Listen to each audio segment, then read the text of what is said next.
Bonjour, je m'appelle Florian Center. Nous exploitons 1750 hectares dans la vallée de l'Elbe, dans l'état de Saxe. La qualité de notre blé varie énormément, mais grâce à l'analyse du grain, nous parvenons à la mesurer directement dans le champ. Nous pouvons désormais optimiser la vente de nos céréales.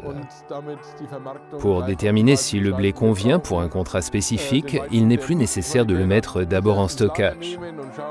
En effet, nous pouvons décider directement dans le champ si le blé doit être amené à l'entrepôt, chez un distributeur ou dans un autre lieu de stockage. Cela nous facilite nettement la vie. Notre conducteur de moissonneuse-batteuse était au départ un peu sceptique. Sa première réaction a été « un gadget de plus, ça va encore servir à rien ». Aujourd'hui, il est le premier à vérifier des paramètres comme la teneur en huile du colza, en protéines du blé ou en amidon et les niveaux de stock. Je pense qu'il commence vraiment à se prendre au jeu. Pour ma part, j'utilise les données collectées par les capteurs dans l'Operation Center, principalement pour des analyses.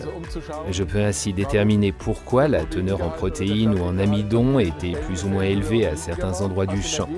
Sur la base de ces données, je peux planifier pour l'année suivante, améliorer certains paramètres ou reproduire ce qui a bien fonctionné. J'ai déjà été confronté à cette situation. J'avais estimé que mon blé était de qualité fourragère. Pourtant, grâce à la fonction d'analyse du grain, j'ai remarqué que la teneur en protéines était beaucoup plus élevée que prévu et j'ai pu vendre le blé à un tarif plus élevé. Il peut suffire de 70 ou 80 hectares pour rentabiliser le capteur.